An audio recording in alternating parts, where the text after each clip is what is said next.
लेकिन जंतर मंतर पर क्या हुआ? जब अपने हक और अधिकार की जब बात करने के लिए वहां युवा और छात्र एकत्र हुए,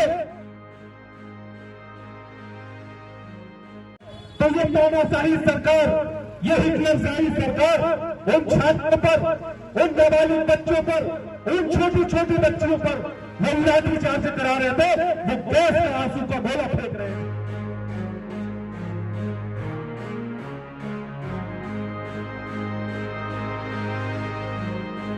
नीट की परीक्षा कितना बड़ा बच्चा देता, उसको तो पता भी नहीं रहता है कि जब पुलिस मारने दौड़ती किधर भागता है।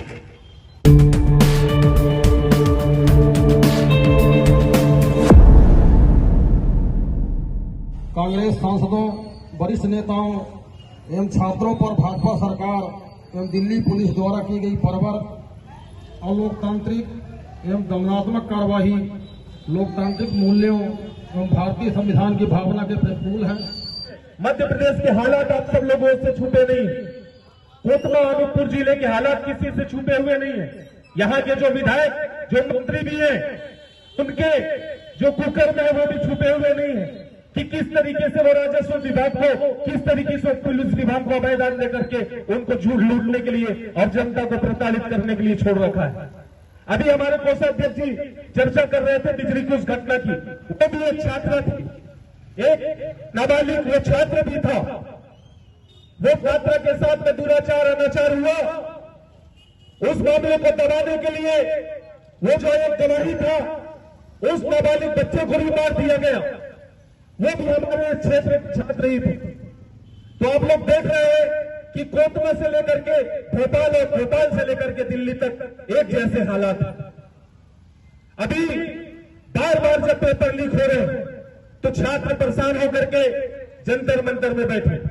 वैसे कांग्रेस पार्टी लगातार उस पेपर लीक का विरोध कर रहे हैं और हम तो बहुत पहले से ही धर्मेंद्र प्रधान को अयोग्य घोषित कर चुके हैं और उनका इस्तीफा मांग रहे हैं।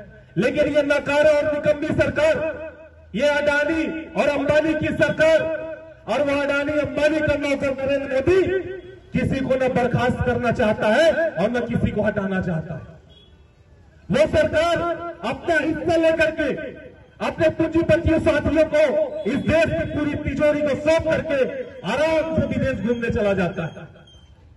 जब इस देश में पेपर लीक होती है, हर बार आवाज उठाया जाता है, हर बार छात्र परेशान होते हैं और एक सुर में सब लोग कहते हैं कि धर्मेंद्र प्रधान को बर्खास्त करो।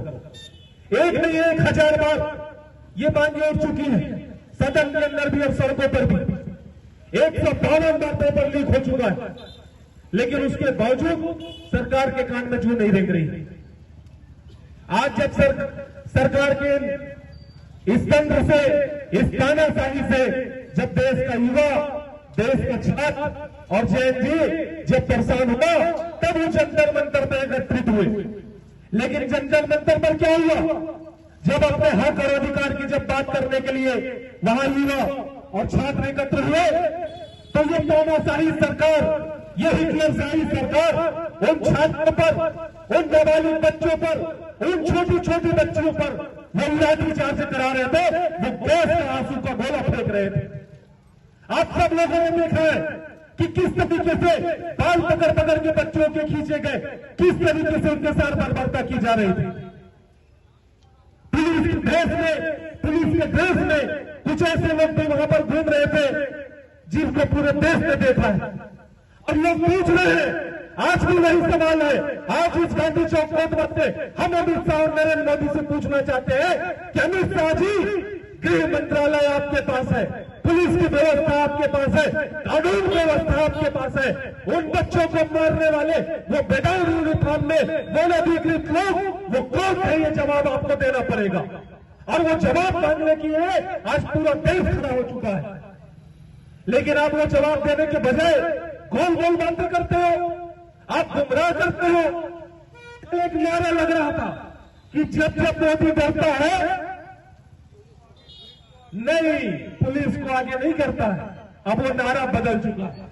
जब जब मोदी डरता है, हिंदू मुसलमान करता है। जब जब मोदी डरता है, हिंदू मुसलमान करता है। लेकिन नरेंद्र मोदी जी ये बातें अब पुरानी हो चुकी है, वो कहानी अब पुरानी हो चुकी है। ये देश समझ चुका है कि आप सीता मैया राम भगवान के नाम पर इस सरकार को बनाए और राम जी के मंदिर में ये अयोध्या में चोरी करा दिए। इससे आपकी राम भक्ति पूरे देश और दुनिया के सामने उजागर हो चुकी है। और किस स्तर पर गई है बताइए? हम सोच नहीं सकते कि इस स्तर पर सरकार चले जाएगी। और कितने बड़े बड़े बच्चे 16 नीट का कितना, नीट की परीक्षा कितना बड़ा बच्चा देता हो? 16, 17, 18, 19, उससे ऊपर तो नहीं ना। उसको तो पता भी नहीं रहता है कि जब पुलिस मारने दौड़ती किधर भागता है, उसको ये ही नहीं पता रहता है। लेकिन वो हो गया, वहां पर लोगों ने इतनी बर्बरता से पुलिस का नाम लेते हैं, लेकिन कौन से वो लोग सिविल ड्रेस में कौन से पता नहीं, लेकिन उनको मारा। हम सोच नहीं सकते। बता रहा था मुझे वो जलियांवाला बाग याद आ रहा था। जलियांवाला बाग की मतलब मारना है, बस मारो, ये तरीका है।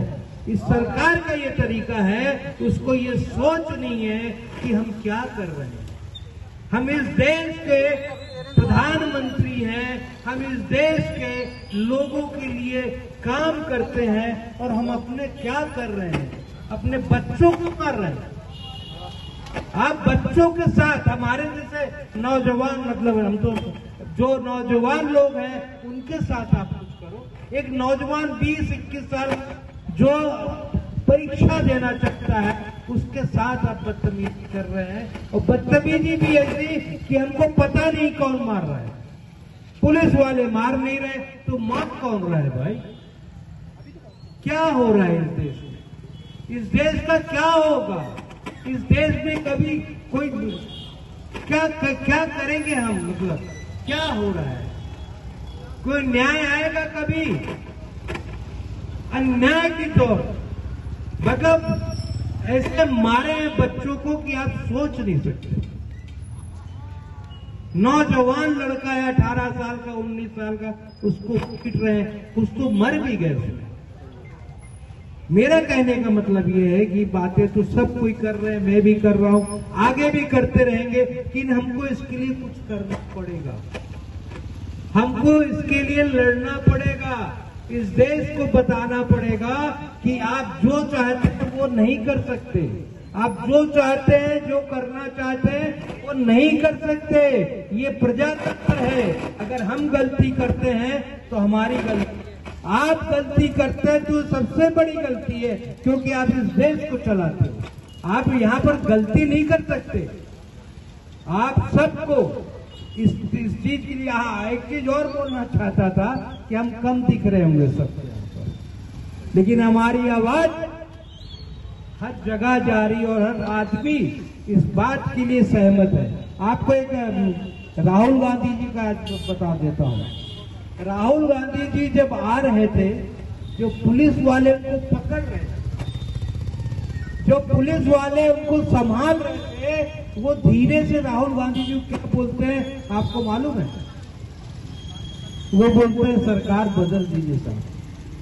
सोचिए, एक पुलिस वाला जो संभाल रहा है राहुल गांधी को, वो धीरे से बोलता है साहब सरकार बदल दीजिए, बहुत खराब सरकार है, हमारी स्थिति खराब होती जा रही है।